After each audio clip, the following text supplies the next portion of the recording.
welcome to another episode of the Diversify World Podcast. I'm your host, Romain Muhammad, and I know I say it every single episode, but we have a very, very, very special guest today. We have David Germain with us. David, welcome to the Diversify World Podcast. Thanks for being here. Romain, thank you for having me. I appreciate it. No worries. Well, look, David is somewhat of an icon in the corporate space. He has had a remarkable journey from a Southwest London flat to the boardrooms of major financial institutions. And that journey is not just remarkable, it's very, very, very, very inspiring. So I'm sure that you're going to get that from the podcast, but not just that, a lot of other insights, analytics, expertise, and experience. Just to give you a bit of a background on David, David has built up a distinguished executive and non-executive career across a number of sectors, but predominantly the financial services sector. He served on a number of boards to ensure that corporate governance is upheld to the highest standards and advised businesses on how they can drive change and enable digital disruption.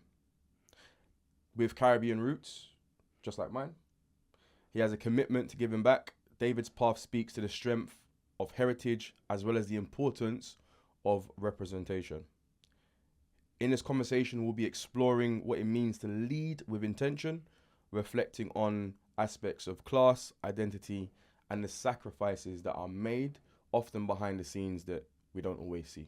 So without any further ado, David, let's get into it. So look, the first section, or the first kind of area that we want to discuss today is from the Southwest London flat to the boardroom. Let's start at the beginning. What was home life like growing up for you? And I think we spoke about when we had the first initial call, how the kind of generational differences between what you experienced and what your children have experienced and are still experiencing now. Yeah, look, Romain, thank you for the introduction. I'm not sure that's me, but it sounds great. So I do appreciate that intro. And thank you for having me here today. I don't take it lightly. These things they're nice to have in your life, and hopefully the audience will enjoy it. Look, what I would say, Southwest London life for me, I have to go back a bit further, actually. So my parents were from the Windrush era. They were probably the first. We had this interesting debate offline about first generation, right? Yeah. I said I'm second generation and first gen, right? So my parents would be the first generation, to clarify that, and I'm second generation, but I'm probably a step removed, because normally the second generation now would probably be in their 50s, 60s, probably 60s, right? Or late 50s anyway, but I'm not. So I was the youngest of three. I'm a 70s child, but my parents had me later in life. So my dad was 49. Wow. And my mum was 47, back in the mid 70s. Right. So I was the third. There was a bit of a gap between all three kids, two sisters older than me and myself. And when my parents came to this country, it was your classic. This story is very well told. My dad came first, and he came with his little suitcase and his beautiful suit, not understanding what the hell he was getting himself into when he got on that third class ticket on that boat. And they lived in Notting Hill, or he lived in Notting Hill with his friends. In one room apartments, where the room was a living room, it was your bedroom, it was the kitchen, it was everything, right? And I think they even struggled to get that room because of society at that point in time. And he took any and every job. But what my dad didn't do, which his friends did, they went to night school. There was a big thing back then called going to night school. Right. And he was from a little fishing village called Roseau in Scots Head, but he didn't educate himself. So when all of his friends, when all of his friends were going to night school and learning the basics, financial literacy, how to read and write, how to add up, how to multiply, my dad didn't do that. So he went through life illiterate. Wow. Right? Think about that for a minute. He could sign his name, but he couldn't do much else, right? And although he seemed to be able to know how to do a bet. So I find that quite interesting, right? But he I think that was a missed opportunity on his part, and I think he regretted that for a long time, and it turned him into a different type of personality. And then my mum came 5 or 6 years later with my older sister. But they lived in that, what I would call the side of society that was underprivileged. You benefits orientated. We lived in a small council flat for many years until we got a council house, and that took about 18 years before we got a council house. By then I was 17 plus years old, and soon after I left home. So what was life like? It was mum with 5 cleaning jobs. It was dad with 2 jobs. He was a bricklayer, scaffolder, and then in the evening he was a cleaner. And we were all latchkey kids. So we'd make our own way home. We would cook for ourselves. We'd cook for the family. You would do whatever you had to do. If your dad, if you'd clean the house. I was a young kid. I could iron my clothes at 8 years old. Because you had to. Yeah. That was the expectation, right? And I could iron. I could cook for myself. But I didn't think anything of it. Because I just assumed everyone was like that, right? Until you go to school and you sort of realise, and you go to someone's house and you sort of realise, why is their mum doing that for them? Why can't they do it themselves, right? So you grew up pretty young in that type of society. You had no choice, but you didn't know any better. But it doesn't necessarily mean impoverished life wasn't fun, because my parents knew how to have fun, right? And we were Catholic Caribbeans.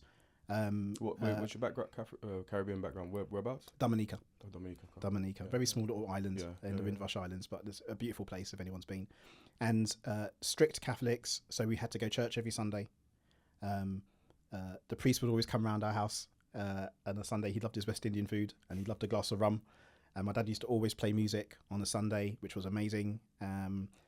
Because we were the third in an Edwardian conversion, and we had the top apartment. The individuals on the ground floor and the second floor used to always come round, knock up, and they'd come on Sunday. And back then you'd call it have a plate. You'd come and you'd serve up a plate, and you'd sit down in the living room. They'd always listen to my dad's music, and they didn't mind my dad blaring out the music. So that whole apartment area was fun. And back then the kids could play out on the streets. Yeah. So you'd have your ball. It was bizarre actually, because you could play football on the roads, and then cars would come up, and then you'd go back onto the pavement, and then they'd go and you'd go back on the roads, right? Something you don't see anymore. Oh my God, I would never let my kids do that. I'd probably get run over or something, right? So it was a different time of life, and the toughness of life. I guess as kids you don't see it, you don't realise, for your parents to buy you a pair of trainers was a big deal. Christmas, right? Birthdays. You didn't. I didn't. But what I did know is, because my parents didn't speak English at home. They only spoke a dialect of French called patois. Yeah. Right, and in the Caribbean there's different forms of patois. Yeah, I was going to say that. The kind of Jamaica. There's Jamaican patois. Ours was more probably French. A lot different. Yeah. Because we were French owned at one point, Portuguese owned, and I think everyone owned Dominica at some point, right? So that was the dialect they spoke. But they never spoke it to us. They only spoke it to each other. But what they didn't appreciate was we picked it up. So I could understand patois, but I couldn't speak it. Right. So whatever. So my parents are having arguments about money and all the usual stuff that when you're struggling, you have arguments about. I don't think they appreciated we were understanding what was going on. So what that left me with personally was, don't ask for anything, because I'm making it worse for my parents. Right. The more I'm putting demands on them, I want that Nike pair of trainers or the new Jordans. I literally never asked my parents for anything, and I knew that they couldn't afford it, and why would I want to embarrass my dad? And I think being an 8, 9, 10, 11-year-old boy doing that tells you something about the maturity I had to have, right? Growing up and just helping out my mum, right? We couldn't afford simple things like shopping, so we'd go shopping. And my dad and mum would only want to go to the West Indian shops, right, which were probably 3.5 miles away. And my dad had this thing about walking everywhere, which is interesting because I walk everywhere now, right?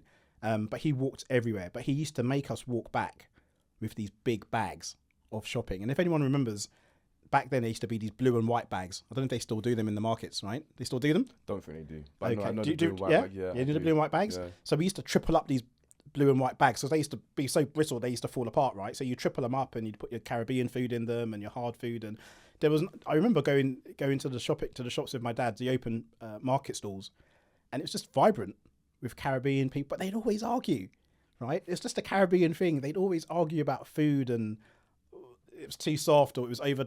Always arguing. So you'd be in the shops with your parents, and being a small boy, you didn't appreciate. To you, it was embarrassing because Dad, do you have to argue? Yeah. Just get the green banana and let's go. Do you know what I mean? Let's get the yam and let's go. So it was a very different time of being brought up. But I think all of that type of environment for me just made me really resilient, made me really savvy. I use the word being a bit street savvy, right? Because I was definitely a street, what I was getting up to, my kids will never get up to now. But it also just gave me a hardened shell. And I think that really helped me later on in life. And just kind of touching on to that, and there's so much to unpick even from your story. That's probably a whole podcast episode within itself. But just kind of touching on to, you spoke about resilience, street savviness. Were those things that helped shape your leadership qualities and leadership career later down the line, or the leader that you became later down the line, or was there that as well as other things that helped shape that? Yeah, I think it's a bit of both, right? I think there's some natural qualities there that helped me at school. I went to a really good school, right? I don't think if I went to the school I managed to get into, I think I might be, this chapter may not have even happened, right? So being mentored by individuals that gave me confidence, that knew I had a tougher home life than some of the other kids, that was really beneficial to me. I think the leadership qualities I showed at school was I just wanted to improve. So even at a young age, sport is the equalizer, right? I wanted to make every sports team. And then if I made the sports team, I wanted to be the captain of the team. And if I was the captain of the team, I wanted to be the MVP of the team, right? But I still had teamwork, right? So I didn't want to just be an individual, the quickest runner. Or right, I still wanted to have a great team. I wanted to have a winning team. I wanted to motivate the team, be a good performer. So I think they're qualities, right? I think when you're younger, you have good EQ. So when you have nothing, there's a few things that, and people, this will resonate with people that are in that place. You're vulnerable and you're a little bit embarrassed. And what I mean by that is you're vulnerable because you don't want anyone to know what's going on in your home life. Yeah. So you look for ways to get out, to shield it, to get out of things, right? So, if you're a kid with a personality, which I was, and everyone gets on with, what's the next thing they want to do? They want to chill with you on the weekend. So it was always be, David, can we come round to yours? Can we do this? And I'd always navigate around things, right? By saying, yeah, we can chill, but we'll go to the park. Bring a ball, we'll go play football in the local park. I'll meet you there, right? Can we come back to yours? And we can't, Dad's working. So I'd always evade and navigate things because I just knew my house wasn't up to scratch. I was embarrassed about it. I didn't want to be the talk of the town. So you just have good EQ, which then helps you later in life because the politics of the corporate world is you get asked some very direct and interesting questions. Now, how do you navigate around that? You can't lie. No. I've got high levels of integrity, right? But you have to know how to navigate around conversations and tough questions and understand how to be astute in those sorts of situations. So I think I picked up a ton of skills growing up, which was natural to me later on. And then with the development and the training I got, it just helped me to progress in a very rapid way. No, thank you for that. And it's probably somewhat related, but you've done exceptionally well. We had Darren Miller on the podcast last week. Yeah, we had Darren on because you recommended we reach out to Darren. So we had Darren on last week, and we did mention you. We spoke about you as well, and you've done exceptionally well in your career. And we'll speak about your career going forward a little bit. But what has helped you stay grounded? What has helped you stay humble, stay modest, and what's reminded you of who you are and where you've come from? I'm an authentic person, right? You're never too far away from where you started. I always remind everyone of that. You might climb whatever you're going to climb, the fall's just as quick. So I've still got the same friends I had when I would honestly turn around to you and say, in terms of really people that know me, 5. And those are people from my childhood. Yeah. Those are the people that I let in my house. And after a period of time, it was, this is me. This is what I've got. Yeah. This is me, right? You can take it or leave it. This is me. And they've been friends ever since. And what's really interesting is when you've got love and heartfelt friendships, you don't have to talk to someone for years. Absolutely. Right? I say this all the time. right? I say this all the time because it's just organic. It's just organic, Yeah. and there's no pressure to call each other every 2 weeks. But when you get together, it's like it was yesterday. Yeah. And you can talk about old times, you can talk about new times, and you can support each other, right? So there's an element of I stay grounded because I understand where I came from, right? And I appreciate everything I've got because my dreams were humble dreams. My aspirations were humble aspirations. My dreams were it would be nice to own a pair of Nikes. Right. They were simple dreams. They weren't I want to be the president, right? Those aspirations came a lot later when I started to get my confidence. To your point around being grounded and staying grounded, I don't know if I am. I think I've developed as an individual. I think I'm very reflective on society and how challenging society is. But one of the things I've looked back on is the organisations I want to align myself with all have social and society impact. There's not one organisation that employs me today, and I work for free, that doesn't have a global or a society impact. Right. So I seem to have gravitated towards firms now that are doing good for the world. And that's probably my mission now, is to figure out that contribution from myself personally, and then how do I continue to develop myself to support what I would call an underprivileged class in society. And why do you think that is? Because of where I came from. We all reflect and relate. We all work on the causes that we're close to. Right. So because it's relevant and you feel you can do some good. And I think, I know where I came from. I know where I've been. I know how I've had to develop myself. And I'd love to see other people get those opportunities. I think the world's changing. I think there are more opportunities now. I don't think employers work to the same benchmarks they've done in the past, which is good. I still think there's a lot more we have to do. Absolutely. Right. And I see that every day. I talk to people every day. I'm going to go off piece and we'll come back to it. I was talking to a young chap yesterday evening. I was at the NHS about 3 or 4 weeks ago, and I was doing a panel with a set of middle managers. Okay. And it's very similar to this. They were just asking me about my career. They had a ton of questions. And then 2 of the leaders who had organised the event were talking to me. One of them said, my son's having a really tough time. He's graduated with a digital media degree. He wants to get into core technology. He's a boy of colour. Wants to get into core technology. He's done some courses in cybersecurity, and he's applied to deaf to everything. Yeah. And he just keeps on getting back the no. And I said, well, let him talk to me. Let me see if I can help him. I don't know how I'm going to help him. And we spent an hour talking yesterday evening, and it was testament to him actually, because he'd done a day's work, right? And he called, we spoke in the evening. So I thought that's a good sign that he's motivated, that he's done his day's work, and he's a young boy. He's only 21, 22. So we had a good conversation. On the back of that, I said I'd follow up on a few things for him, and I said let's connect on Friday. I've also told him about the way he needs to start thinking about shaping his career, and we had a really good conversation, and he seemed quite buoyed on the back of that.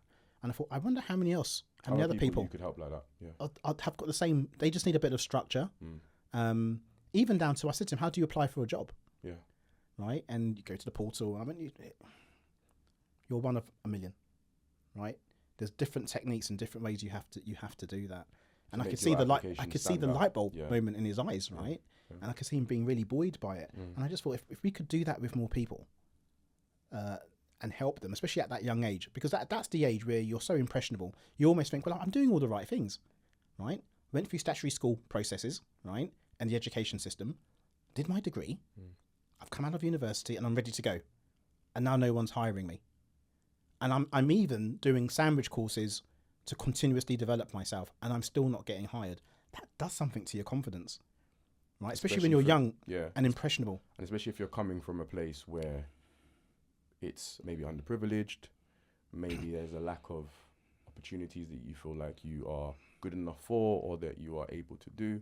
And you've done all this, education, courses, you've tried to kind of differentiate yourself, and still you're coming up with barriers. It hurts. It does hurt. It does hurt. And then you start to lose confidence. You start to think, well, is it me? Right? You can't help it. For the people listening to this, you can't help it, right? You just think, is it me? Is it, you look in the mirror, is it how I look? Is it my beard's too long? Is it my hair's too different? Is it now my accent? Because I don't sound like everyone else, right? You start to look at other things, and that's not right, right? When you're doing all the right things, that's not right. And we need accessibility. We need everyone to have those opportunities. And I think, to your point, that's why I want to champion that. Okay. And that's why I want to keep on championing that, because I've been very fortunate to have the roles I've had in my executive career. And I've always challenged everyone by saying, I don't see too many people around me around the board table. Yeah. Right? Well, let's jump onto that. We're going to skip career journey and make it count. We're going to come back to that. We've nicely segued into representation and role models, so I think we'll continue with that if that's okay. Yeah. We'll come back to career journey. So why do you think you mentioned you've not seen many people like you around board level, at boards and at board level?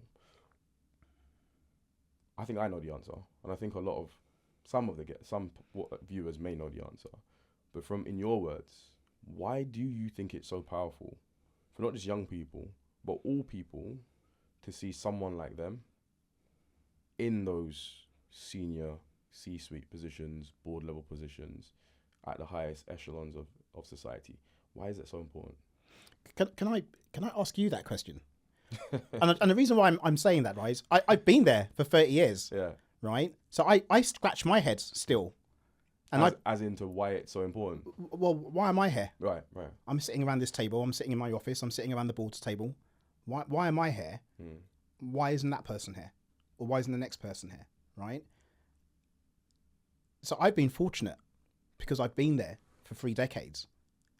And I don't understand, and I still don't understand, why there's not a higher level of volumetrics of this in society and in big industry, right? And you're interviewing everyone. So I'd love to get your views before I just apply my views on there, which might not be relevant. Absolutely, and and this is the first time, viewers, this is the first time my question has been thrown back at me. So let me answer this.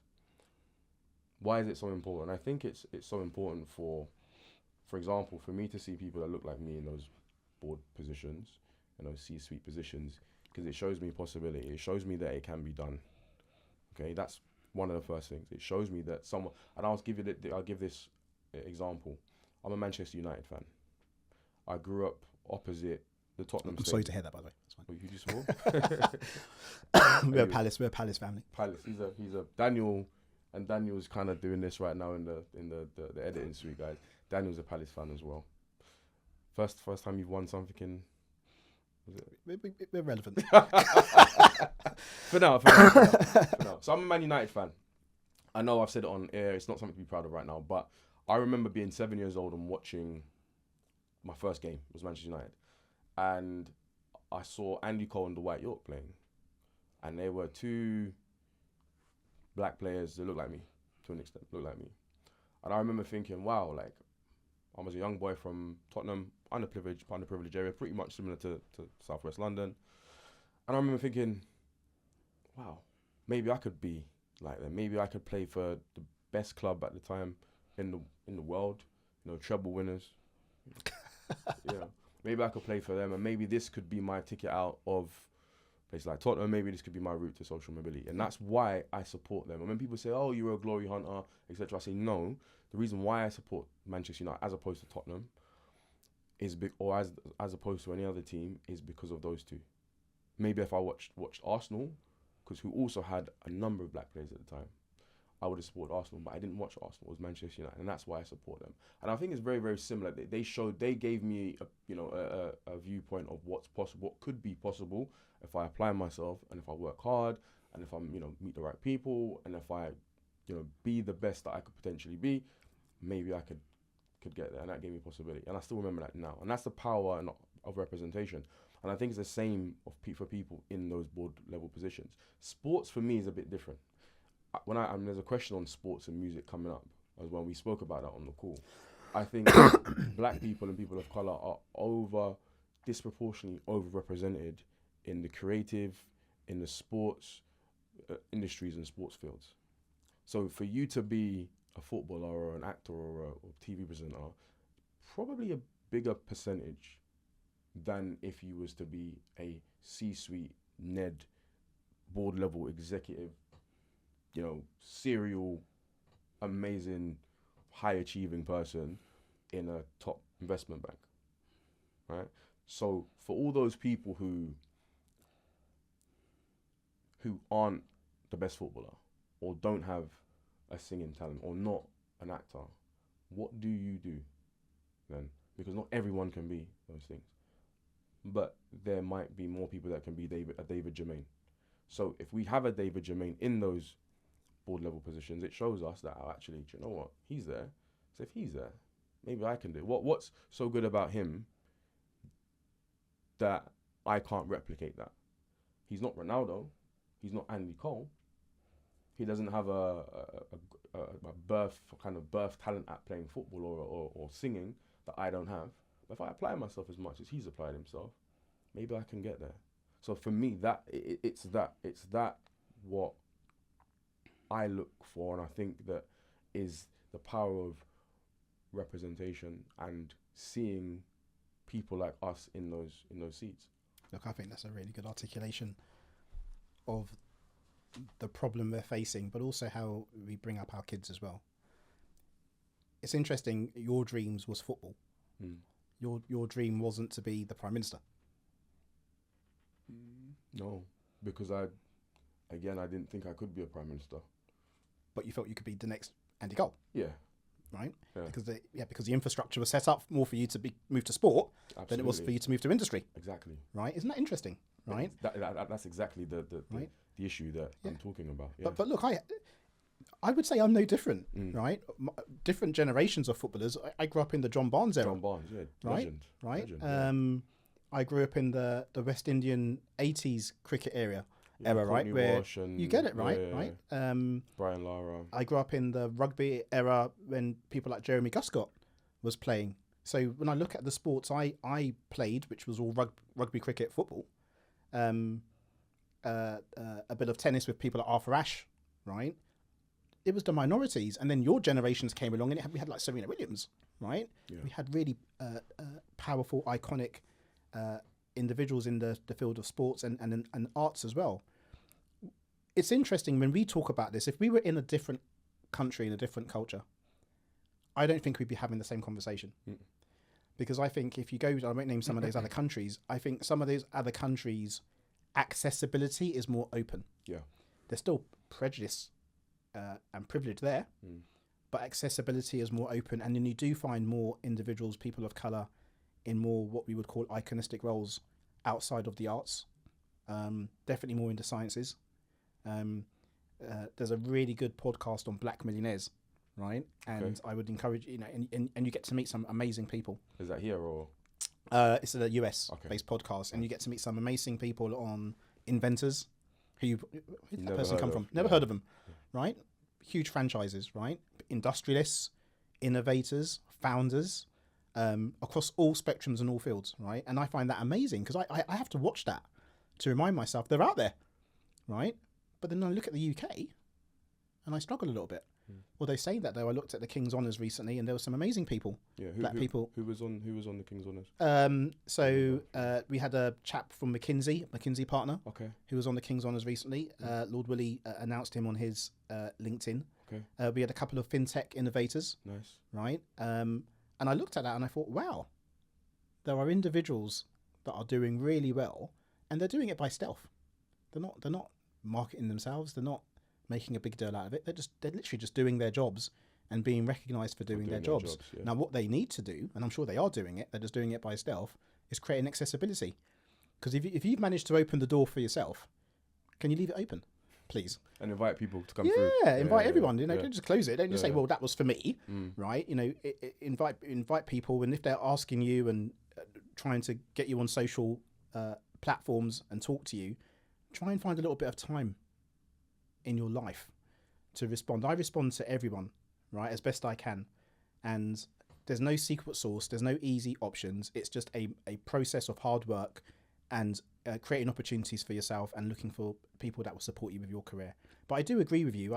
I think society, what we call iconistic role model type individuals, can come from anywhere, and the straightforward story that never gets told of it's just hard work doing well for yourself, being financially responsible to give yourselves opportunities later in life.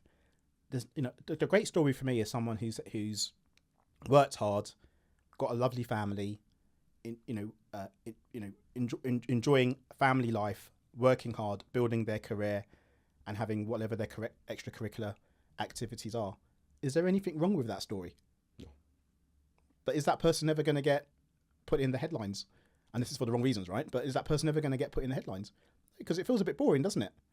But actually, if you've come from an underprivileged society, as I have, right, and you grew up in a 2-bedroom flat where your parents never saved because they couldn't afford to save, and you've had to work yourself out of that system, because it is a system. It's right? a mindset also. It's a mindset. And no one gave me the mindset, right? So that's another interesting point. No one ever, I don't remember anyone ever telling me, well done, growing up. Good job. Excellent report. There was no point in my parents coming to parent-teacher evenings. They couldn't read or write. Didn't understand what they were being told, right? So I remember saying to my dad when he walked in, just nod your head, Dad, forward. When he's going through the report with you, just nod your head forward as if you understand what's going on, right? Because you if parents don't turn up, they're going to start querying, why isn't your parents coming to the parents-teacher evening, right? So you'd come, but you don't really want to be there. Yeah. And so I just remember growing up in an environment where what was really important to my parents was, could you bring in money to help support the family? And that became education. There was no education. Okay. There was no thought about academia and education. It was about, we got young kids, we got to pay for them. We can't wait for them to get to 16. My dad had a job lined up for me at 16. Okay. Right? He was ready for me to start working. He had a job lined up for me as a builder and a scaffolder. Right? And he wasn't working at that point because he had angina, he had a heart attack. So he was on benefits, so he couldn't work anymore. So we needed money. My mum was getting old. She was tired. I told you, my parents had me later in life. So by the time, I was 10, my dad was already 60. My dad used to take me to school and everyone thought he was my granddad. Yeah. Right? They thought my parents were my grandparents. And I was like, no, these are my parents. Right? Because everyone else's parents were 20 years younger. Absolutely. Right? So it was a really different type of environment. So I get your point around the role model behaviour, but I think role model behaviours can come in so many different ways. It's not necessarily about winning a Grammy or an Emmy or some kind of award. It's about doing the right things, having the right behaviours, being disciplined, and just trying to improve yourself day on day. And I think someone like me, when we talk about superpowers, I have 0 superpowers apart from just trying to be disciplined, have a disciplined life, and try to personally improve myself. And I think you'll find people that are disciplined and want to personally improve, they are the joggers that don't look like they're going to win the race, who then become the runners. Right. They're the sneakers, I call them, right? They improve and they improve behind you. You just don't realise they're training hard and they're working hard until they become the finished article later on. Right. That's a great point. Kind of like the tortoise and the hare analogy. I love that. I love that. So how do we get more visibility for role models who don't have the not don't have the glitzy, glamorous celebrity success? They're not those,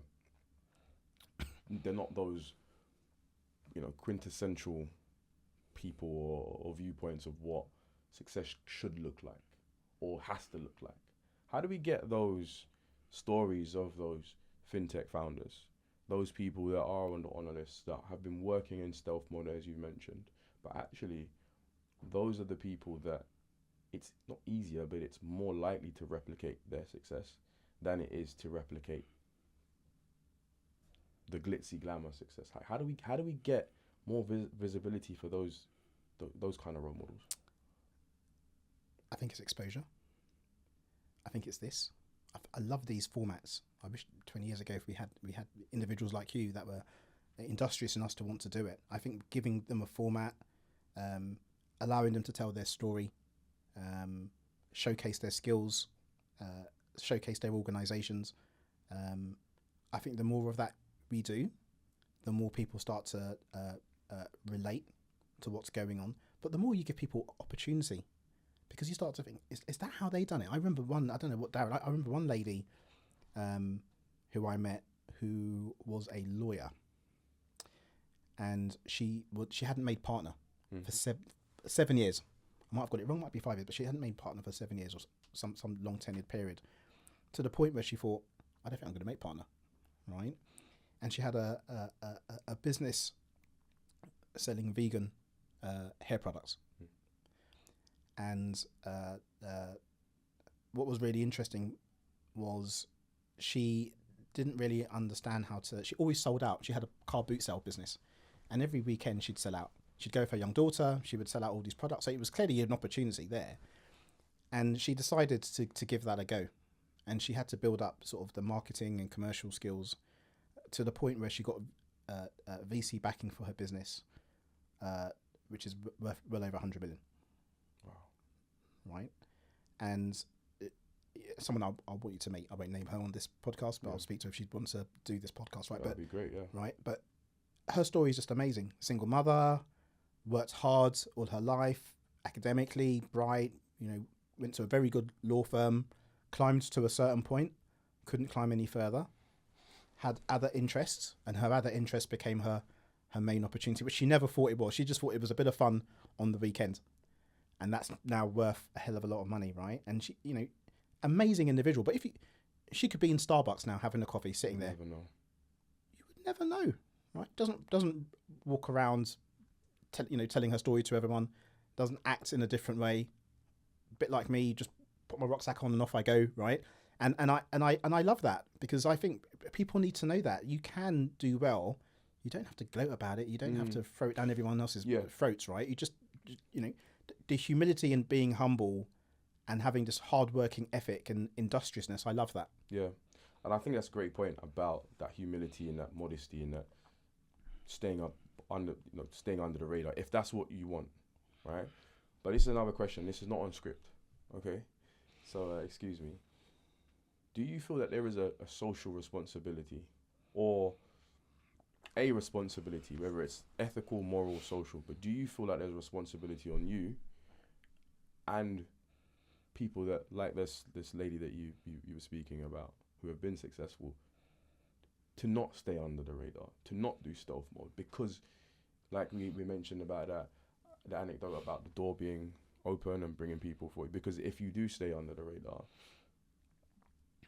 maybe people won't know you, maybe people can't aspire to be like you, and maybe you won't be able to, maybe people won't follow you through the door. I think we have a responsibility. I do agree with you. I would say think about how you want to exercise that responsibility. So if I look early in my career, I would never have done this, because I wouldn't understand how it would be perceived. Would I be perceived, oh, he's got a chip on his shoulder, right? He's talking about society and barriers, invisible barriers and glass ceilings and biases and unconscious biases, and surely we've come far enough. Microaggressions and I keep, it's got nothing to do with any of that. Right. Society's been there for a long time, right? Business society's been there for a long time. That will take, I won't be alive when that changes, right? It'll move forward. We keep on prompting it and pushing it. What changed for me was when I had kids.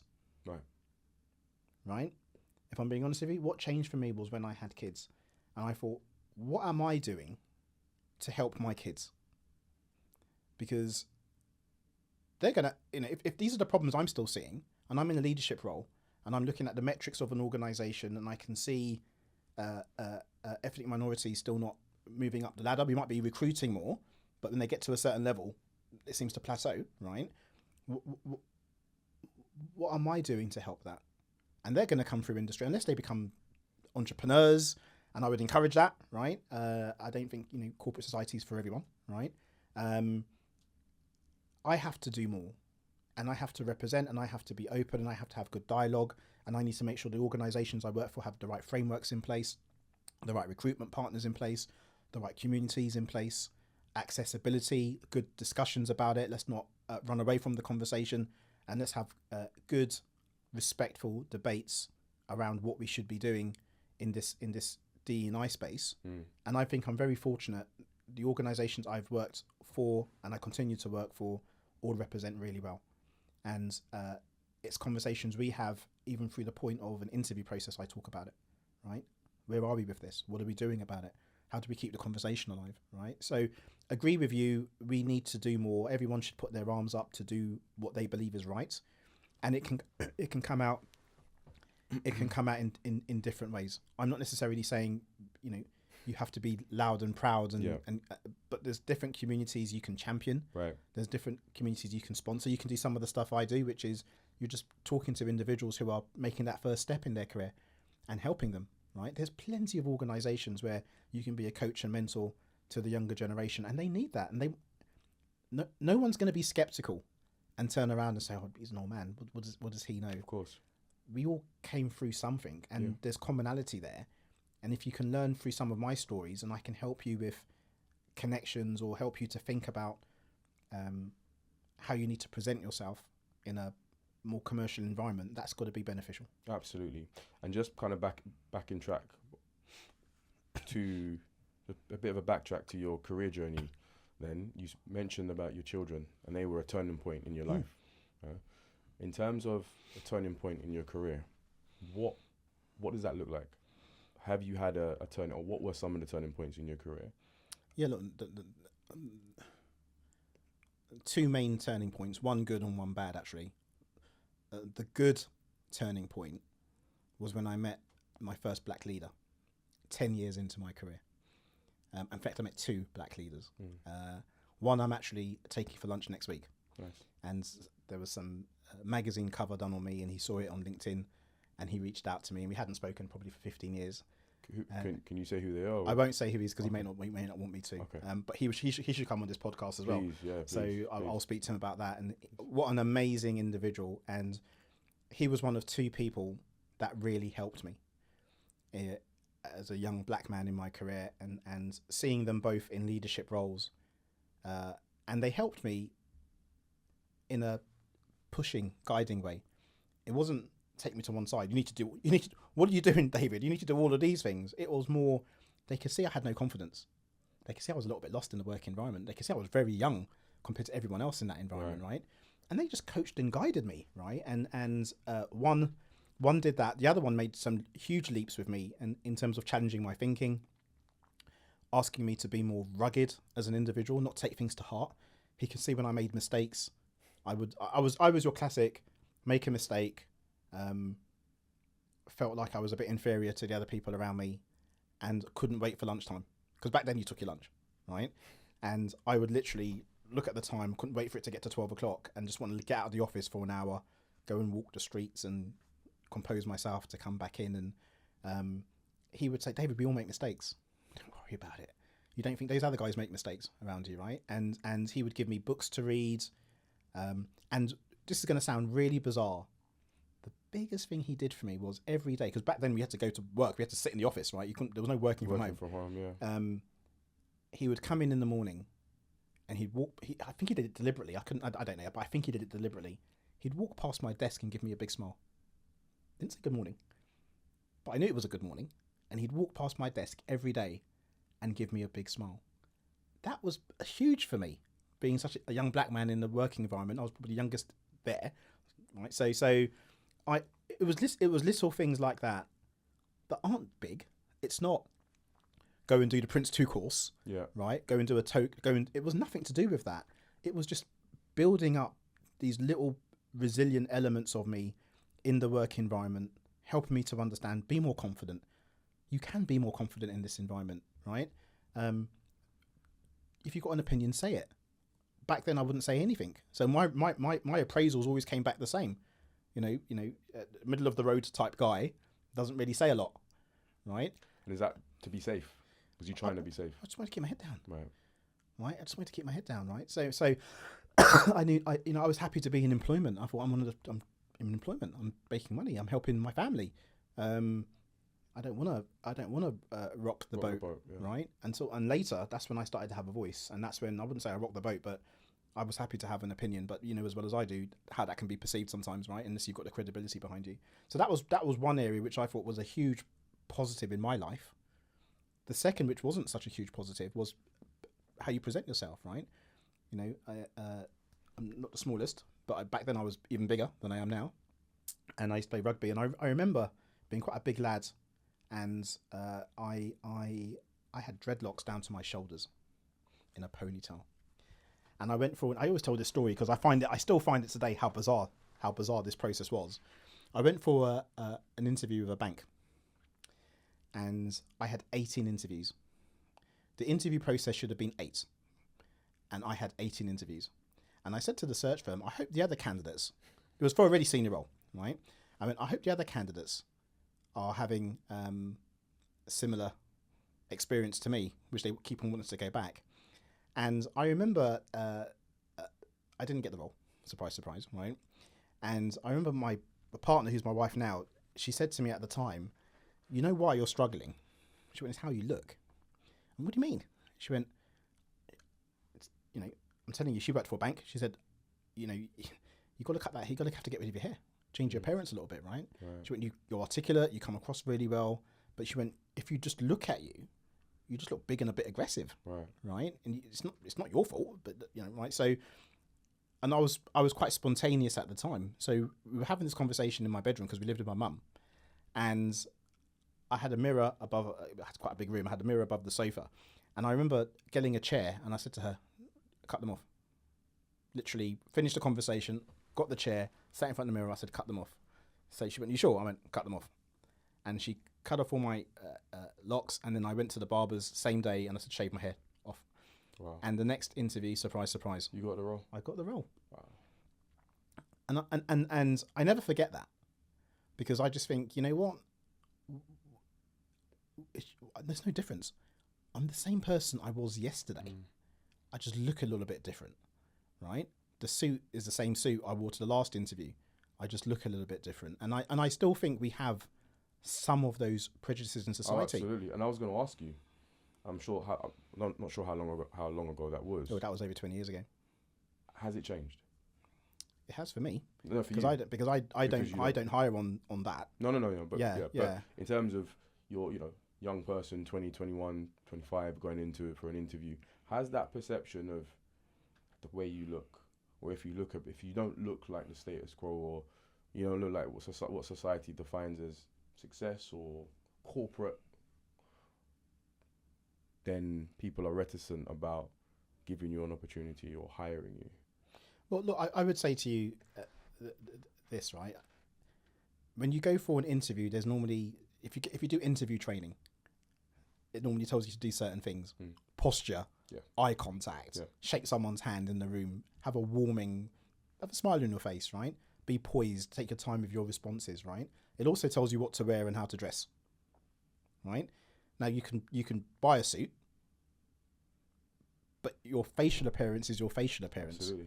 So, and that's culture. Absolutely. And, depending on your religious beliefs or your culture, you could have a different type of appearance. Yeah. So how, we need organizations to get past that. We need hiring managers not to want to hire in their own image, but to hire for diversity of thought. And diversity of thought could also be diversity of appearance, right? So am I seeing enough of that? I would say no. Am I seeing improvements? Yes. Am I seeing better conversations? Absolutely.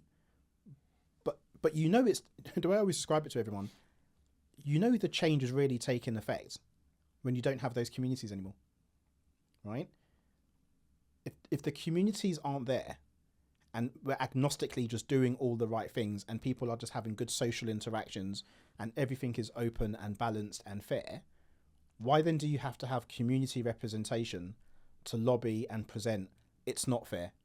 And we need to make sure we have the right gender diversity metrics and allocation at the appropriate levels in an organisation, or we need to ensure we have ethnicity communities who can ask for corporate budgets to have appropriate open days and town halls and events to talk about their culture and their heritage. I still think we should be talking about all of these things in a work environment, because it creates a fair and diverse environment, and it's important we recognise the people, their backgrounds, and what we hire for.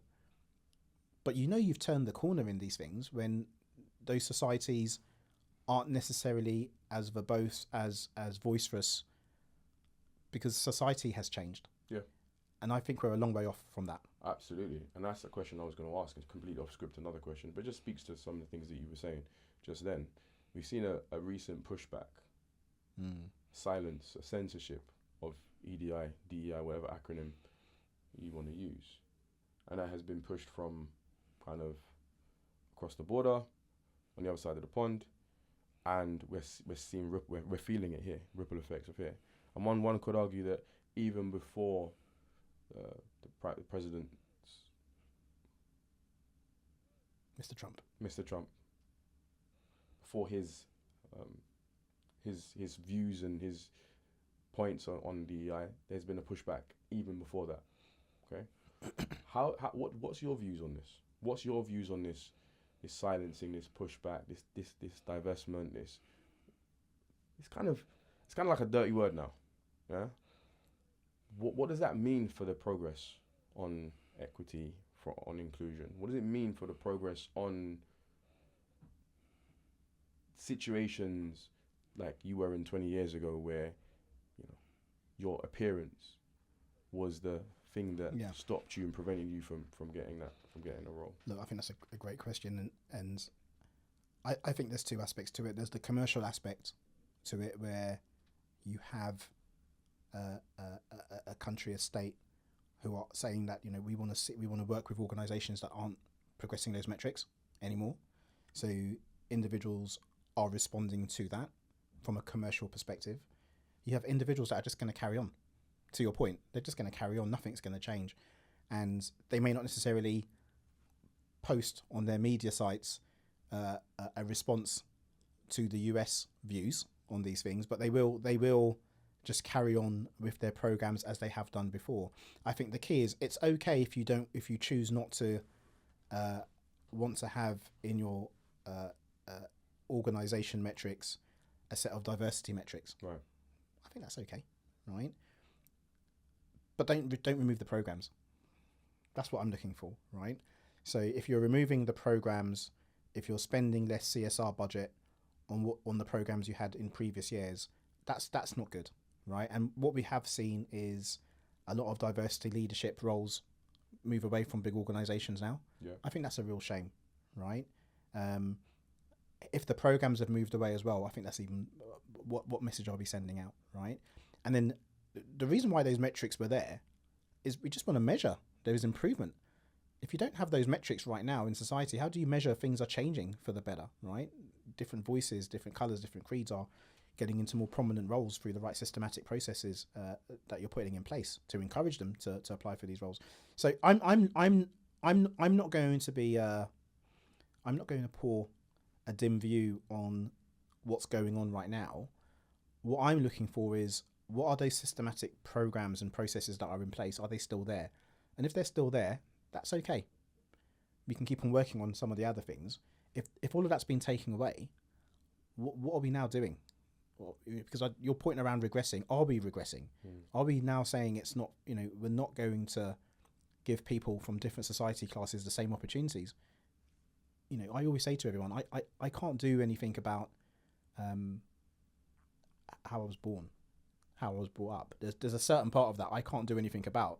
That just happens to me. But it gets to a point where there's a lot I can do, I can control, and I can drive with some support from society and a bit of sponsorship and a bit of mentoring and a bit of accessibility. And I will put my best foot forward to try and take advantage of all that if it's there. Now, if it's not there, what have I got? I've got a drive, I've got an ambition, and I don't have the encouragement of some of the other things I need to leverage to get to the levels I think I can perform at. And you spent 30 years in finance. BFSI. Yeah. Banking, financial services, and insurance. Banking, financial services, and insurance. And just based on your point, have you seen real, tangible, widespread progress, or has it been piecemeal, small, progress here and there? And if so,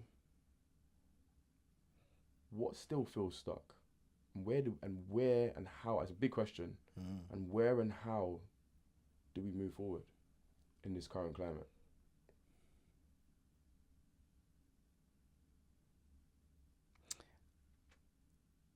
Yes, I would say I've definitely seen some progress, right?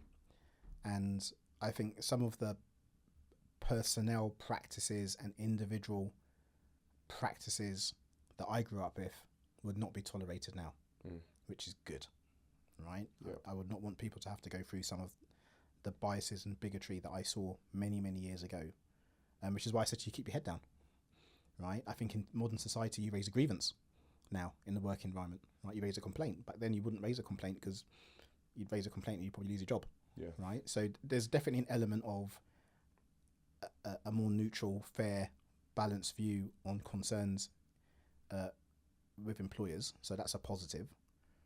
I think recruitment practices still need to improve, right? How you recruit, how you write a job description, the language you use, right? I think all of that, if you're reading it straight away, you're on the back foot. Yeah. I can't do that. I haven't got that. They want that. It's got to be from that university. It's all of a sudden you're in a situation where I can't apply for that, then, can I? So now you've dismissed 80%, right? So I would ask employers to think very carefully about how they write these job descriptions, not to detract from other parts of society applying for some of those roles, because you get some amazing talent everywhere. Absolutely. You just don't know when that next fantastic talent's going to come down the line, and you've done yourself a disservice by writing the job description that's not reflective of the type of people you're looking for. I think progress is intermittent, and I think progress, some firms can say they're doing an amazing job, and you can see that. Other firms want to do an amazing job, but they don't know how to do it, right? Because you're balancing so many different issues, right? You're balancing so many different issues around running your business. Where does that sit in your list of priorities, right? Right? Is it the first priority? Probably not, right? But it can't be the last. And I'm not saying it should be the first priority, but I'm saying it definitely shouldn't be the last. So you do need to have individuals that will light the fire, but you also have to have other individuals that will keep it lit. And that's my concern. One or two people lighting the fire and not keeping it lit is not gonna create progress. So I still think we're stagnating, right? I think it's one step forward. It can be two steps back at times. And I'd like to see some kind of consistency. So at least we've taken that one or two steps or three steps and we've stayed there. We've stayed there for a period. Now what's the next big push? And I think that's the challenge we've got. So maybe a lot of people lighting the fire, but not enough people keeping it lit. Absolutely. And not enough people believing in it, right? You know, you can see caring. Well, I think there's skepticism, right? I don't see the problem that you see. I think we're very fair here to recruit. I mean, whatever the organisation is, I think it's very fair. I've hired a lot of BAME representation, David, in the organisation. You have. I totally agree with you. But how many have been promoted to senior management? And it gets quiet. David, I could spend a lot longer speaking to you. We might have to do a number 2. Yeah, we might have to do a number 2. We can talk about Manchester United and Palace. Yeah. But look, final question before we end. Final 2 questions. Firstly, how do you want to be remembered? And the second question, what's next for you? Yeah, look, how I want to be remembered. A dad that brought up 3 kids.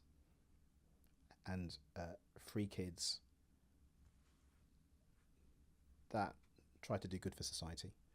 And 3 kids that represented the background, the part of the background that I came from, because my wife comes from a different background, but the part of the background I came from, they recognised it and they understood how hard, their relatives and their heritage worked to get them to this point. Nice. And if it's not tech leader and that's part and parcel of it, right? That's what helped them to get to their point. But I look at my life, I look at my kids, and I think I just want to help make sure they're good boys for society, and they're balanced in how they think, and they're balanced in their views, and they want to support and contribute to society. Because if we're all doing that, we'll have a better world. Absolutely. Right? So that's probably how I want to think about my time on this planet. I think, what am I doing now? I'm transitioning. So I'm really focused on my portfolio of work as a non-executive director. I recently signed a book deal. Nice. So congratulations. Thank you. So let's see if I can do that. When's it coming out? It's a 9-month project. Nice. And fiction, non-fiction? No, I can't tell us.